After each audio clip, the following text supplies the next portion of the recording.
Uh, in Little Rock, I encountered something I hadn't encountered anywhere else, which was um, a judgment, a judgment, yeah, from people who thought that women had a certain place that did not, the boundaries stopped though at the social level because women were not seen as going out by themselves.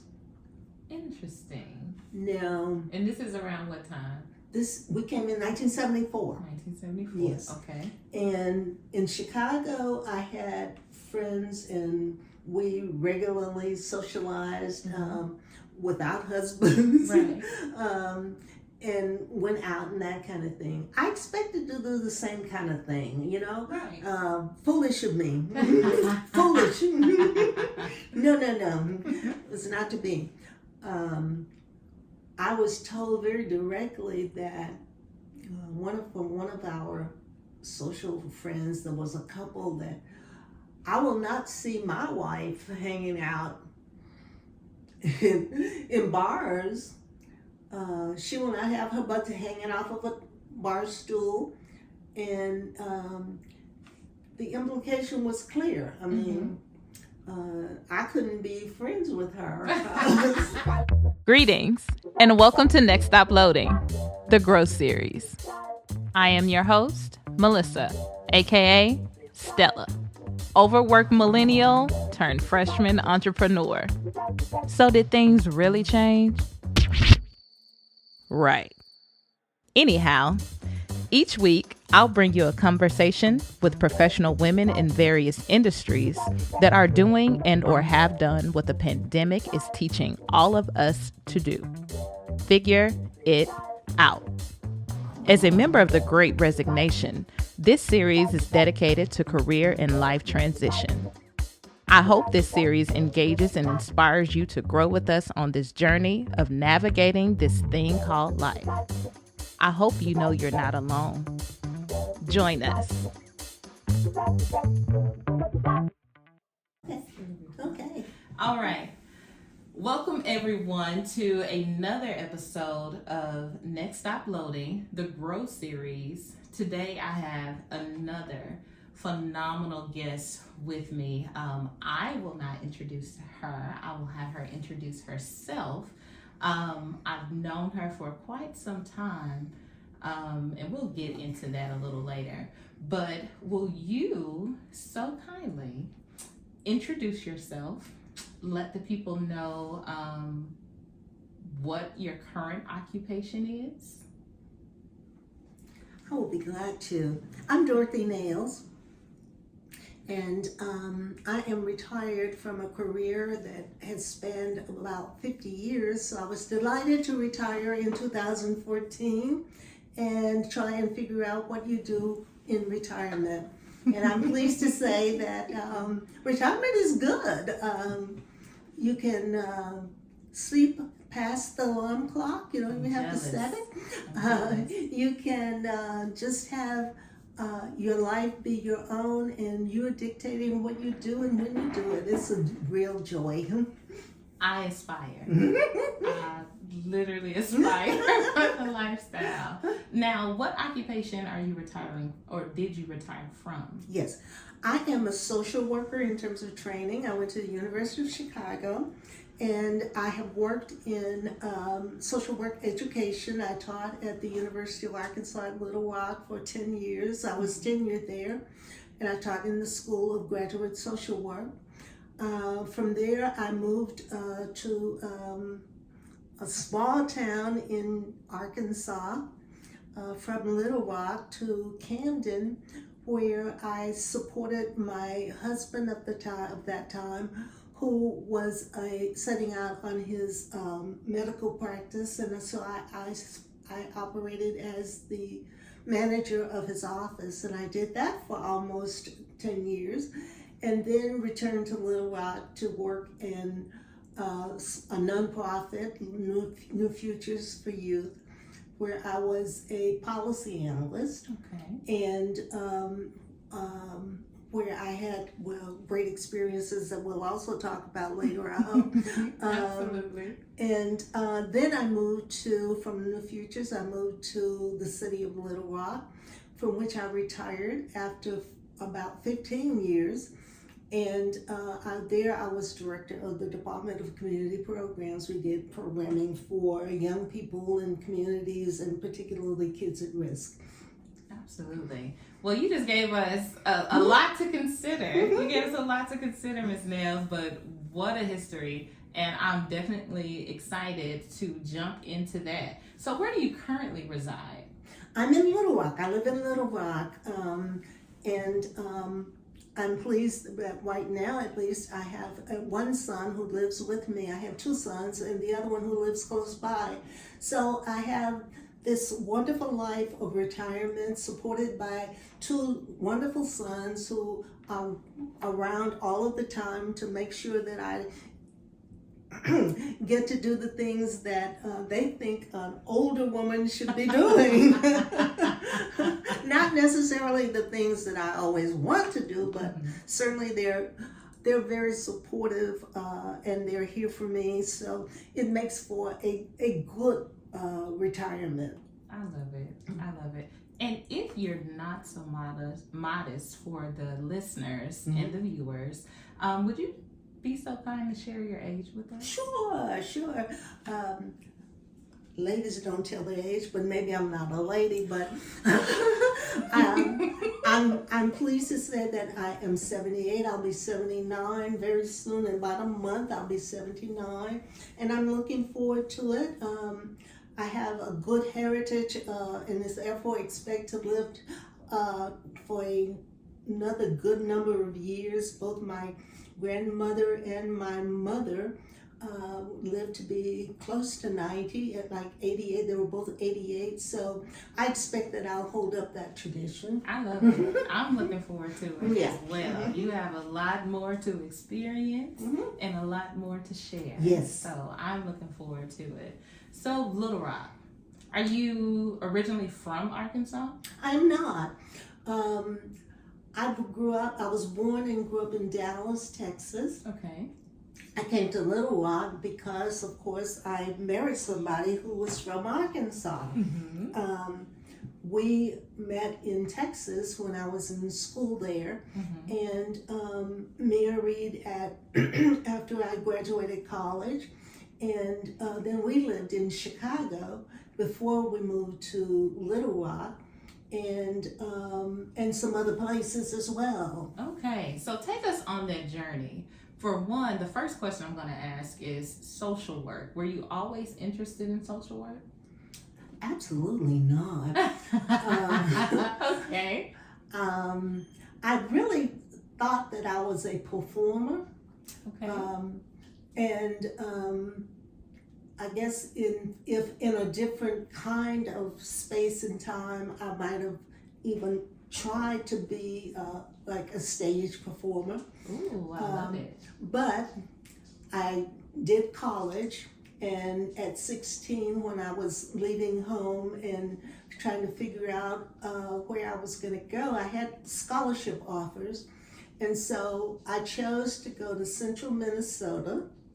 Central Minnesota. And people go, why would you be in Central Minnesota? Why would you? Why would that be your choice? And I can only say that because when you're 16 and want to get away from home like I did, you want to go where your parents don't have a relative, and they were pushing me to go. I could go to California because I had relatives there, or I could go other places because I have relatives, but we had nobody in Minnesota. So, and I had an offer in Minnesota, so Central Minnesota, here I came. So you were trying to get away from the parentals and the family. Exactly. It was just I'm not sure how that came about, but there was in me a vision of being more on my own and of exploring on my own. Perhaps because I came from a protective family background, where I had one brother and he was already out of the home. when I graduated. He went to the military.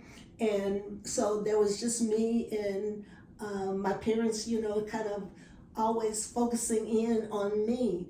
And I kind of wanted that to end. I wanted to be a little bit more on my own, less protected, and to see if I could, if there was something else, that I could discover on my own, and it was my vision into the world, I guess you'd say.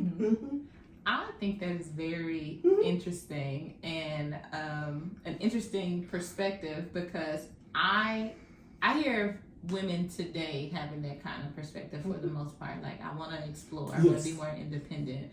But when we think about some of the women that came before us, we think that they were so limited in what they could do, even their thinking. Exactly. So to hear you say that, no, that wasn't the yeah. case for And me. it's particularly, I think, important because I graduated high school in 1960. Okay. And so I was going off out into the world when the civil rights era was beginning and moving. And I graduated in 64. And my parents also wanted to be very protective at that time. And so I was really going against the grain for what girls did and for what girls were allowed to do in that time. And there were moments when my parents tried hard to pull on the reins and bring me back in. But it wasn't rebellion at all. It was much more a seeking, a looking to see if I could handle situations. And in central Minnesota, where I went to school at the College of St. Benedict, which is a girls' Catholic school, they were not accustomed to seeing Black people. That was going to be another question. Okay. I was like, 1960, we're moving further up north. I was like, were Black people in Minnesota? Oh, okay. I've encountered white people who were like Scandinavians. Okay. Who had never seen Black folks before. And the college where I went is a small Catholic school. There were a few people, women of color. There was sort of an international community of women of color there, from Africa, from the Caribbean islands, as well as from the South. And so we were all kind of thrust into, we'd chosen to be in this situation where we were the curiosities, people who turned and looked at you when you were walking down the street and that kind of thing. And so part of that was in young girlhood, very fun. It was just it was just fun, and we didn't feel any threat or anything like that. I always felt safe, but it was an opportunity that I relish now, because it gave me a depth of experience around being around people who were different and people who were not accustomed to being around people like me. Right. So would you say that in Texas, where you grew up, were there a lot of Black people in Dallas during that time? Yes. I mean, there were a lot of Black people, but especially my environment was Black, It wasn't like my environment was really integrated, except that we were this strange breed of people. We were Presbyterians, and therefore we worshiped frequently with people who were Caucasian. I went to summer camp with people who were Caucasian. So I knew that they weren't people who would necessarily bite.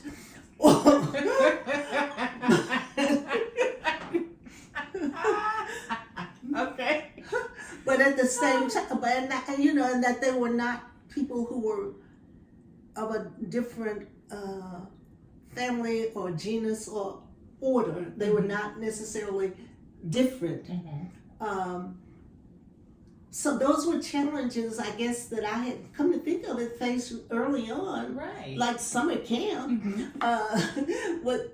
Okay, you're the only black kid, but it's okay because you're okay, you know? Right. So, yeah, we had that, I had that experience, and it's nice to fill in things that I hadn't even conceptualized in that way. Right, because I'm like, that definitely would seem like it prepared you for this Minnesota experience. Yes. So, did you stay in Minnesota or graduate from Minnesota? I did graduate from Minnesota. However, after my first year, during the first year, I realized that there were some things that I also wanted from college that I wasn't getting in Minnesota. Right. At the small, isolated girls' school. Right. Like a social life. Understood. Yes. And that's important. It was a very important. I mean, now I'm 18 years old, and I finished my first year, and so I started preparing my parents in the spring of that first year that I may not want to come back to Central Minnesota. And they were not terribly delighted to hear that, but with my explanation, I guess, which was that I had no dates, I had met nobody that I could date, and it was a real pitiful existence that I knew was important in your college experience. Where else are you going to begin to grab hold of those skills? And so I transferred for my sophomore year to Texas Southern in Houston, which is where, of course, you meet your boyfriend, and you can get engaged, you join a sorority, you do all those things. And I was totally in my element. I bet. And then it was more familiar, right? I mean, well, it was familiar in terms of, people. It was different in terms of it being an HBCU, and I just come from a Catholic university that was all girls. Yeah, so those kinds of things were there, but I had I was so gratified that being able to go to a dance, a party, those kinds of things were available to me. And yes, it was put you in your element. Yes. I love it. So I want to put a pin there because I'm going to come back to that. One of the things you mentioned in that experience, but I want to go back to you going off to college at 16. So I'm accustomed to 17, 18. Yes. It's just that I turned 17 in September. Gotcha. Yeah. Okay. And so it was like I went to school and I was turning 17 by the time. I got you. Yeah. Understood. Also, after you told your parents that you would definitely love to attend Central Minnesota, or school in Central Minnesota, how was that support from making that decision, expressing that decision, and actually like you getting there and they being okay with you? I think that it was okay, always okay, because it was a Catholic girls' school. What could go wrong? There was safety in that. Yes. My mother was enthusiastic and she got right into it, and we spent a whole summer, packing. We had a huge trunk and we were always putting stuff into the trunk, and she sewed on name labels and all that. I mean, excitement in my household. And then my father accompanied me. We went on the train. So they were pretty well, they were in contact with the nuns and the administration of the school, mostly nuns. and then my father made his own individual contact with those people when we went there, when we went down the train. So they were fine with it. Plus, I had a scholarship, so there was minimal money that had to come from my parents. They were good with that. They were really good with me being in Minnesota. They had a little bit tougher time when I decided to go to Texas. They were less sure about what made them less the HBCU was not exactly known for the academic side. It was more like the football games and parties and that kind of thing. And they were thinking about that a lot. I know they were. But they were good because they let me explore a goal and a vision that I had about what college needed to be. Right. And always, I think we were, my parents and I, conversant about what was happening, what their hesitations were, and what I felt my needs were. Right. We talked a lot about that. So yes, ultimately they were supportive. And they got through it. Right. Most importantly, yes. They got through it. Yes. So.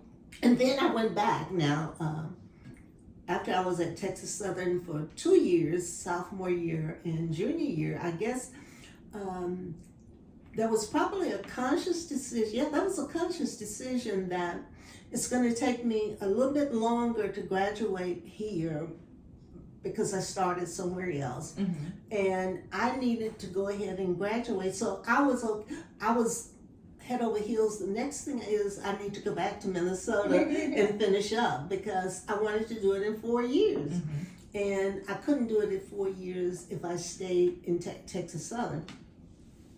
And so, and they were okay with that. So it's kind of a lot of changes that I think about it. But my parents were okay with it. They were okay with it. Good. So you mentioned something else when you transferred to Texas Southern, and what you were missing in central Minnesota, the social aspect, and like no one to date, no one to possibly get engaged to. And I really find that I find humor in that, because I remember I went to college in 2007, and one of the events for the freshmen was some kind of speaking. I feel like I fell asleep in it. But what I do remember is that someone was on stage saying, look to your left, look to your right. You may be sitting next to who you'll spend the rest of your life with. And I was like, wait a minute. I was like, I didn't come to school.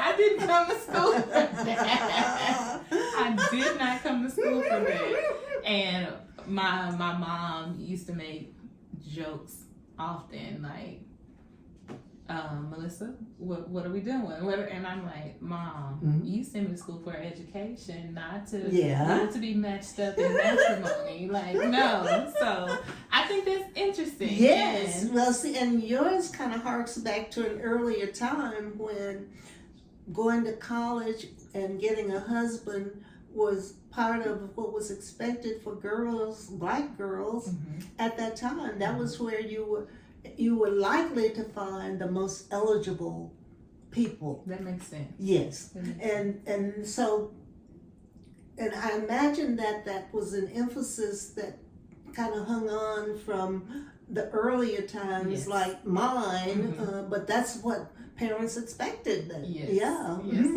So that was interesting. So you transferred back to Central Minnesota, and do you still maintain your scholarship? Yes, they were good. Oh, you're coming back. They were delighted, and it was just like we held your place, and wow. And they were willing, which was, I mean, they were able to do in a small school to configure my courses so that I did have the requisite what I needed to graduate in order to graduate in 1964. somehow for me it would have been shame if I went to school in 60 and didn't come out in 64. I had to do that. It was 4 I feel like years. that's still a thing. Yeah. I really do. I graduated in 5. Mm-hmm.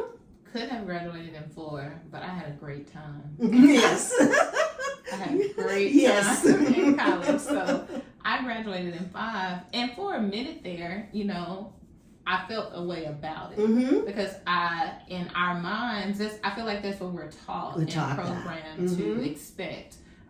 College is 4 years. Yes. Or at least undergrad, that's 4 years. 4 years. And then they want to get, there's the negative connotation of the 5th year senior or the super senior. Mm-hmm. And so it's a thing. And the way, in my opinion, that college is set up now, if you're not coming in with credits or taking summer courses, there's no way with what your requirements are for your degree that you are graduating in 4 years without taking more than 15 hours a semester. Yes. And 15 is a lot. It's a lot. That's a load. 12 is full. 15 sometimes is your maximum for possibly a scholarship, as it was for mine. But that's a lot. That's a lot. It's a lot. So, interesting. So you come out in 64. I come out in 64. And what's next? Okay. We still not talked about social work. It hasn't come up yet. So exactly. Okay. That was definitely not on my mind in fact, I didn't have a real goal about what I wanted to do. So what was your degree in then? Well, by the time I got back to Minnesota, we just kind of figured, you've got enough credits over here, you got enough over here, so you can do social science, you could do philosophy, because I took courses that I wanted to take, as well as trying to stick with requirements for a liberal arts degree that didn't necessarily have a major other than liberal arts. So when I got ready to graduate, we configured it so it was social sciences. And that meant I'd had enough history, geography, and those kind of courses. So that's my major. That was your major. Okay. There we have a major. We pieced it together and we have a major. Yeah. These days, that may be a liberal arts degree, as you said, or a general studies degree. Yes. But nonetheless, it is a degree. It's a degree. It's a degree. So, and you've accumulated enough courses and you have an area somewhere in here of concentration.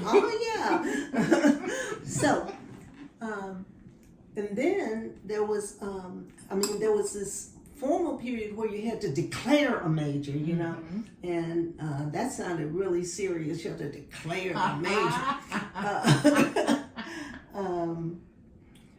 I didn't exactly have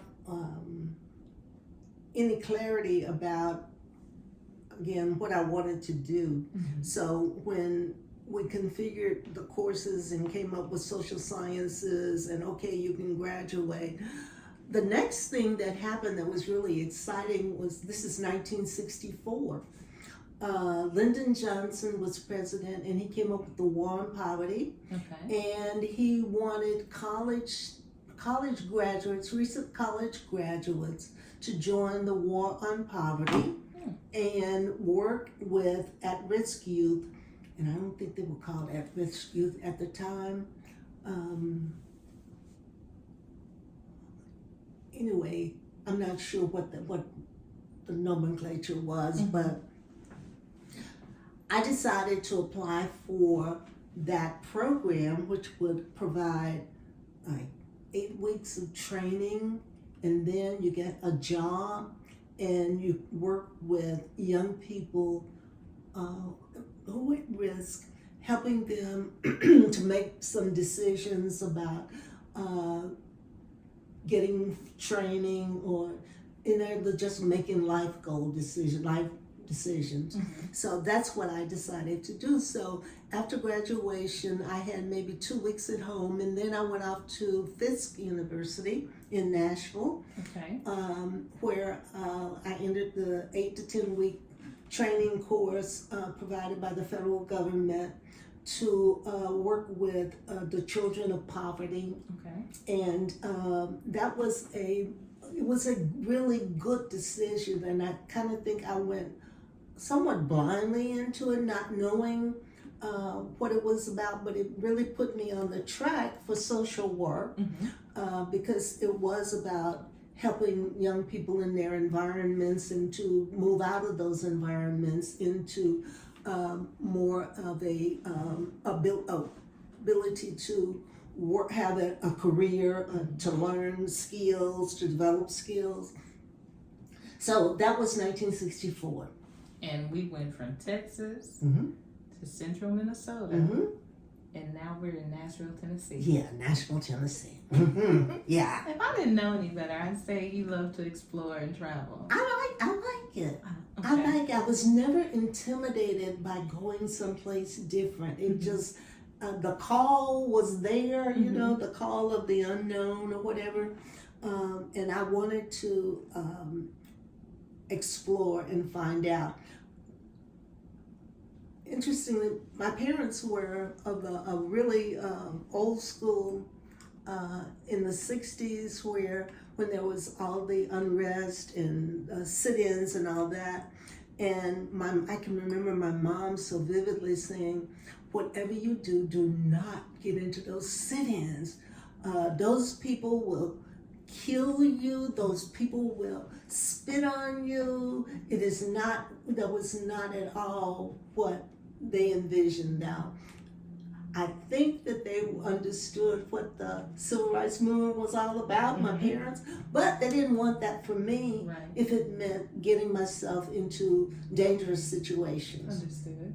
So, of course, when I was in Nashville,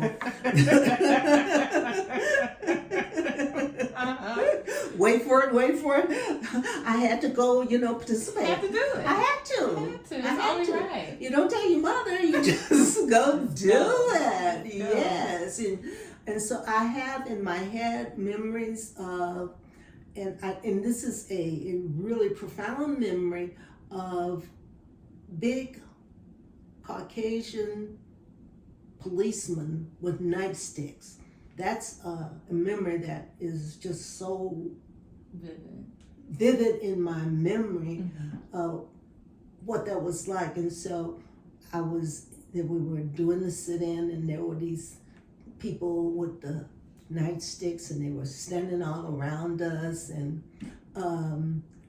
why you want to be in this man's business? He doesn't want to serve you. Why are you here?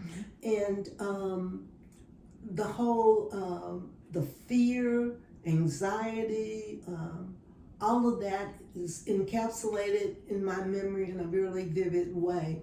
And I only did that, we only did that as for a very small period of time, not at all like people who were seriously involved in those demonstrations and sit-ins that caused them harm and that kind of thing. But nevertheless, it gave me a feel for what that was like. And at that time, there was so much unrest and going on that I just felt like you're not alive if you're not a part of, haven't been a part of some of that. Right, absolutely. Wow. Well, I never knew that. I never participated in that. Did. And now we know. The more you know. Yeah, we know. I know. So, Fisk University, we finished the 8-week course, and you're supposed to be employed after that. What happens after that? Okay, so, and the federal government, true to its word, provided for employment. Mine was back in Dallas, in my hometown. So I went to work at the Texas Department of Employment. That's not right, but it was the employment service, like that. Like the workforce services. It's kind of like that. Okay. Yeah. It was an old traditional kind of institution, the employment service, and they were certainly not used to having people of color Once again. in their behind the desk. Okay, they had people of color, which we learned about in their files. So there were there was a card system. This is pre-internet and all of that. Pre-internet. Okay, but they had a card system, and they put a mark on that card to show that you were a person of color. There was some kind of system that they used. They were not willing to divulge that system to me, of course. But then there were these, what you would call, there were Caucasian students who were also recent graduates who came to work at the same time, who were less willing to go along with what was the the practice of the day. Okay.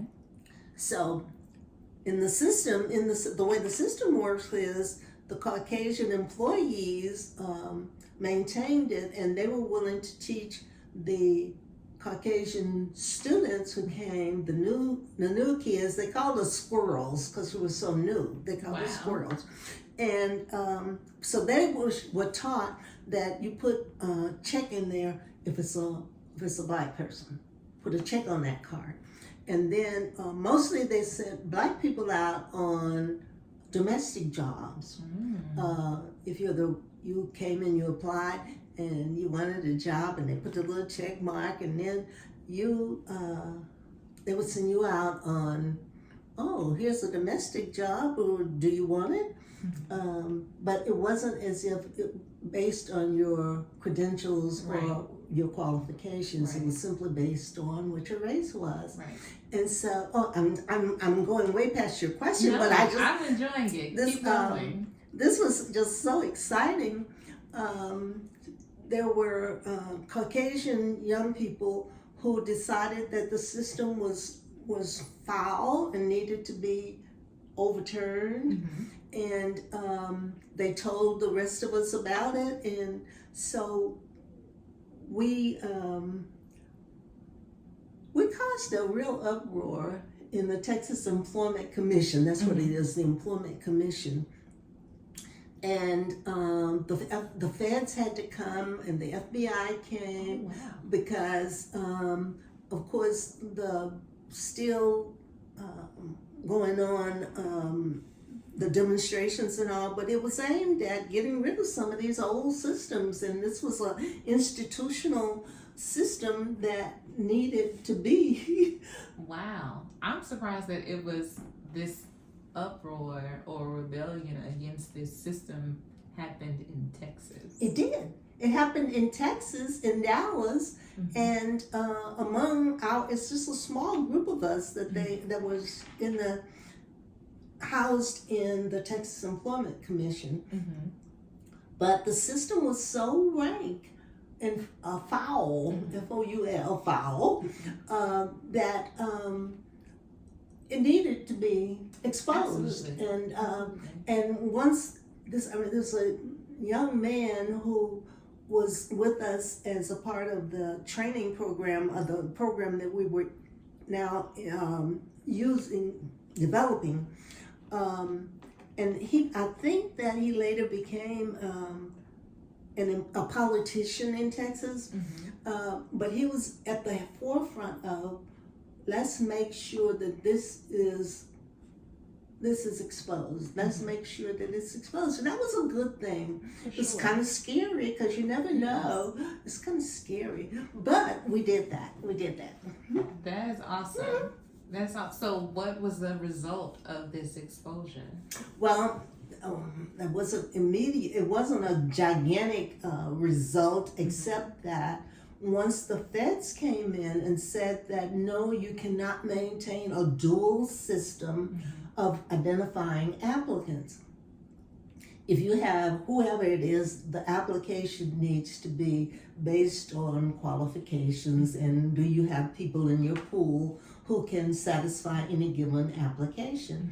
So the immediate effect was that everybody who was in the program, the anti-poverty program, got transferred out.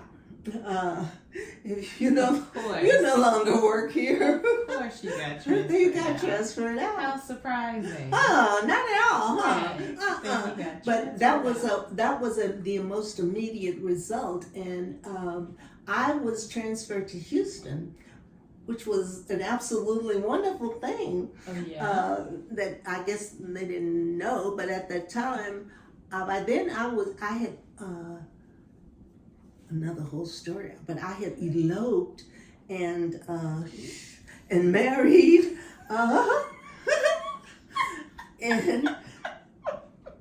and my husband was in school in Houston.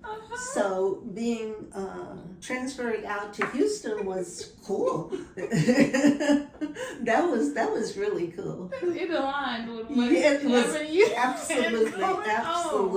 All right. I cannot go past that elephant in the room. Yeah. But I will say before I get to the elephant, the screening process, the illegal screening process that the commission was undertaking, I enjoyed the story just to know that the practice was going on and it was exposed. But I feel like there's still glimpses of screening that way today. Do you? I do. I do. And I think about like resume creation and how people may shorten their names so that a person cannot identify whether, what their ethnicity or race is. Because I feel like that's the thing. When people are reviewing resumes, they aren't looking at qualifications. Yeah. They're looking at names. So it's See, it's really unfortunate that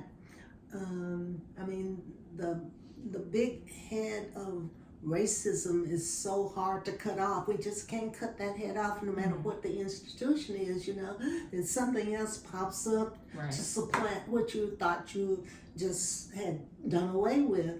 And I haven't been real familiar with employment practices, somewhat, but not real familiar. But it's disheartening to know that it continues, and yet it's not surprising. Right.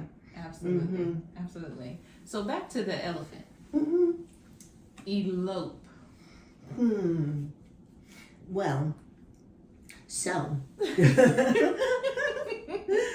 there are other things now. During the Texas Southern time, of course, I became engaged. Okay. And my parents had said, "That's fine, and you should be engaged for a couple of years." Interesting. And that was kind of a norm. You'd be engaged a couple of years, and then you have a wedding and all that. And so when we had spoken to my parents about the engagement and all, they had been fine with a couple of years, and then so it was already a couple of years. It was about time. But of course they were not ready, and we were. So my fiance came in to visit at my parents' house, and we just went out on one day, said we were going out shopping, and we went and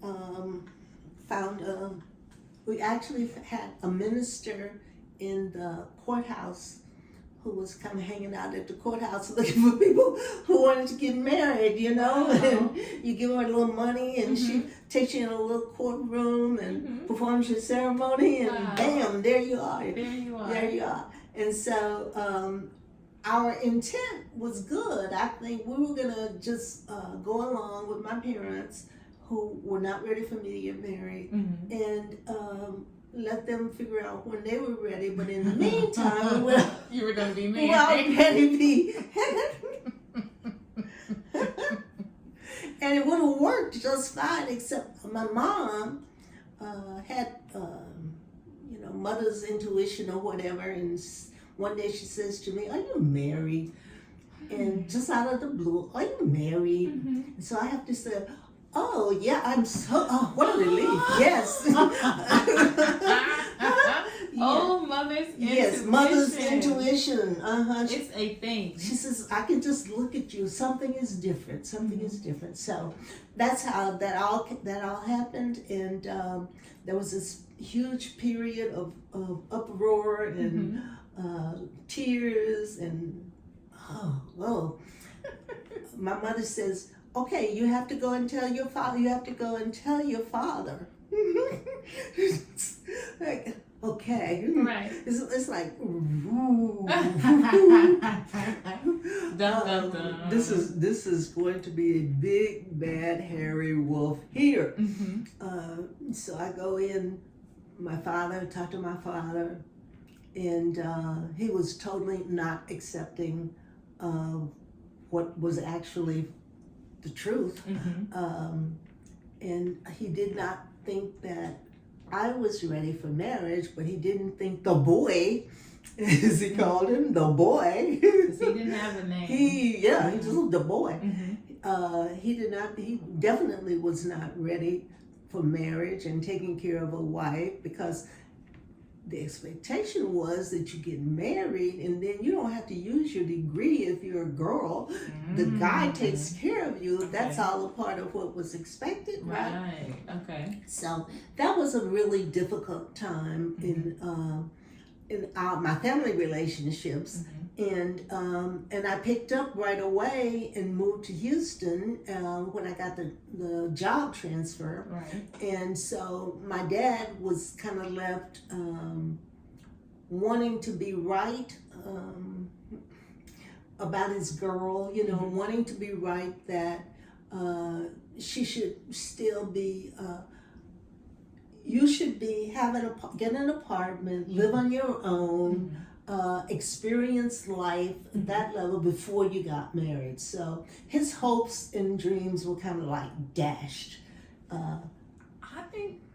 I think that's an interesting perspective too, because you, in my mind back then, and I don't have much reference for this, but okay, your daughter goes to college to get married or engaged, and typically right after graduation you go into marriage, and you're not using this degree. But to hear that your father actually wanted you to be independent and have some life experiences on your own is pretty phenomenal. Yes. So. And I think that it was like, part of what I've already described is kind of a whirlwind, even though it happened over 4 years, but it's a whirlwind of my daughter's in Minnesota, my daughter's in Texas, my daughter's gone.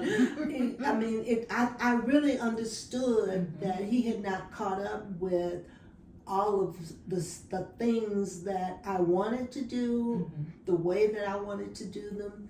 And so I understood that, and I felt bad, but you were secure in your decision. It was what I wanted to do, what I chose. And after a while, it was all right. But that took a couple of years probably for my dad to be all right with his daughter you're married. It almost made it an ugly word. Married. So transfer to Houston. We're married. And we're in Houston. And my husband is finishing up his pharmacy degree, which is 5 years curriculum anyway. Okay. And he had been in school for probably, 10, 15 years. Not that long, but anyway. Long time. He enjoyed college, Yes. He enjoyed college. Understood. So anyway, pharmacy is an interesting field. And pharmacists were being recruited black pharmacists were being recruited by major corporations, companies. So Walgreens recruited graduates from the pharmacy school, and there were placements in Indiana and in Illinois and kind of all over in Midwest. He chose to go with Walgreens, and so there's a move to Chicago. Chicago. Welcome to Chicago. Yeah. All right. So I never asked you this. Having lived in Texas and going to Minnesota for school, how was that adjustment with northern weather? Yeah. Because that is a significant difference. It was a significant difference. I learned to love cold weather. Interesting. I learned, we had picnics in the snow, and we did plays in the snow. I mean, it was just like, okay, so the snow is your friend, and let's go enjoy it. So once I learned that all you do, you try to never get your feet wet in the cold. Don't get your feet damp even. Stay dry. You wrap up warmly and have fun in the snow. So by the time I was finished my freshman year, I had truly learned that the weather was my friend, and I liked being in cold weather. Yeah. Interesting. So moving to Chicago, Yes. would you say that's a larger city? But you're coming from Dallas, so would you say at that time that's a larger city, or it's just a different culture? Never thought of it as a larger city. It was another well-known city, and city life was what I was used to. Gotcha. So the prospect of moving to Chicago, I didn't know people there.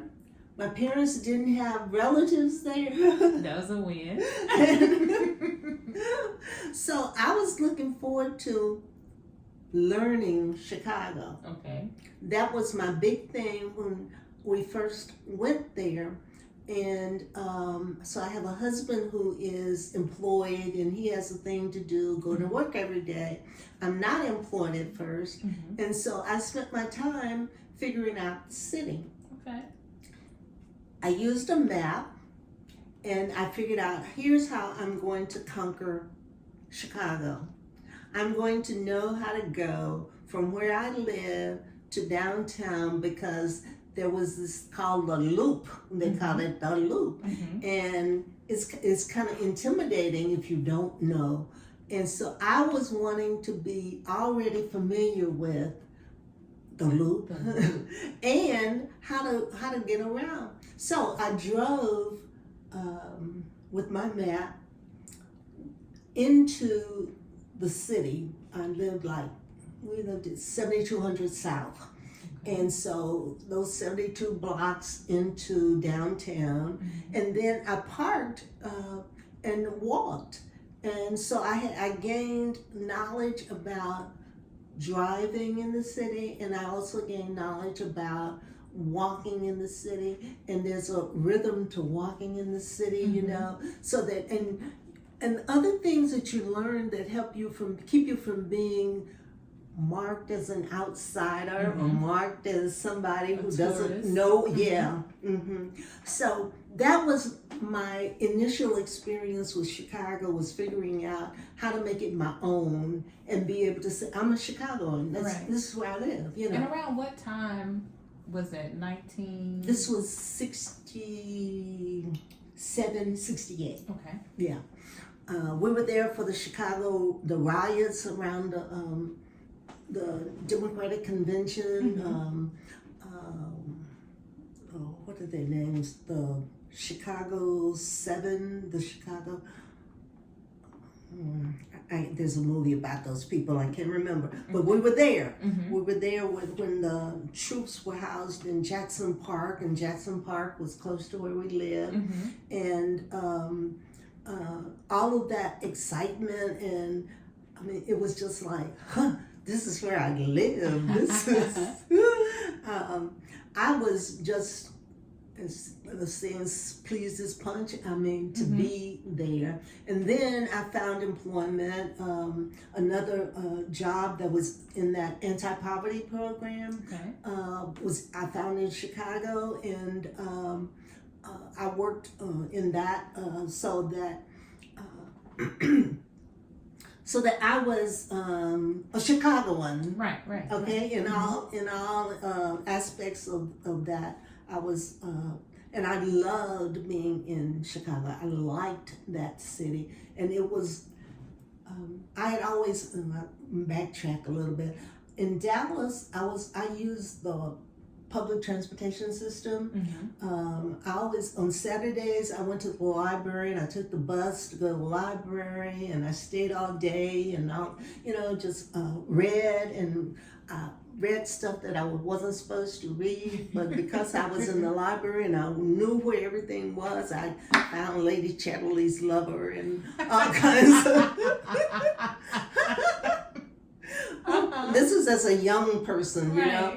And so it was kind of like the same being in Chicago. You learn your way around so that you are self-sufficient. You're not dependent on somebody to take you someplace or to show you someplace. You just figure it out. You figure it out. So within the first year, I knew I was going over to Michigan Avenue, to the Art Center, to where the theater was, all of those kinds of things that were available, I was able to do mostly on my own because my spouse had taken on enormous working hours because he was intent on making money, just making lots of money. And I had a job, but then I could also do all these other things. So. That sounds like an adventure and fun. Gives you an opportunity to explore. Yes, and make it your own. Yes. So we're in school. I recall in our opening that you also attended the University of Chicago. How did we get there? Let's see. Oh, well, I had 2 or maybe 3 jobs when I was in Chicago, and the last job that I had was as a what's called social work assistant. Okay. And a social work assistant was always abbreviated social work ASS apostrophe T. Okay. And sometimes if your label wasn't big enough, it was just social work ass. Okay. And so my motivation was I don't want to be a social work ass. Right. And I'm working in a position where I was really working alongside people who had master's degrees in social work. And I'm competitive. And so if they had master's degrees and they were making more money, then that's what I needed to do. Exactly. So of course I went to get my master's, and most people you either went to the University of Illinois or you went to the University of Chicago, and that's where I chose, and that was another really fine time in my existence. By then I had 2 children. And okay. 2 children and a husband, and we're out to the University of Chicago, and it was wonderful. I'm not sure how I managed that in retrospect, because my kids were a big responsibility. I'm having one kid who's like in kindergarten, and the other one who's an infant. And so I'm dropping a kid off at kindergarten and another kid off at the babysitter, and then I'm going to the university, and then at night I'm doing the stuff you do with your kids, and then I stay up to do studying and write papers and all that. And I hear conversations now about the woman's role and how they have so many different roles, and I mean, you didn't consider it though I mean, you just did it. I Right. just did it. Mm-hmm. Maybe I was foolish, but it just seemed like if I wanted what I wanted. And so if you want what you want, you got to figure out how you're going to get it. Right. And that's what I did. Mhm. Just take care of my children, do what I needed to do with my husband, and then also not shortchange on going to school. Just be able to do that and do it well. They had you had a grading system, and you could elect a pass-fail system, but who wanted to do that? Okay. Yeah, you know, I think I took a couple of courses where I did a pass-fail. One was economics, where I didn't understand anything about economics, and so I took a pass-fail in that. Gotcha. And the rest of them, it was like, it's got to be a grade, a high grade. You got to have an A. You need to have an A. Right. And that's what I was intent on doing. And it worked out. It worked out. I'm not sure whether there are more challenges now than there were back in that time, but I think that for me, it was just the drive to get where I wanted to be. And the competitive spirit of, oh, these people are making that kind of money. Oh, I'm on my way. Understood. Yeah. Understood. Cool. So we finished with our master's degree in Social work. social work. And we have our master's degree, and we're no longer a social work ass. Right. We are a social worker. But then, All okay. right. Stay How many tuned rules for of- part 2, Adventures of the Nayles saga.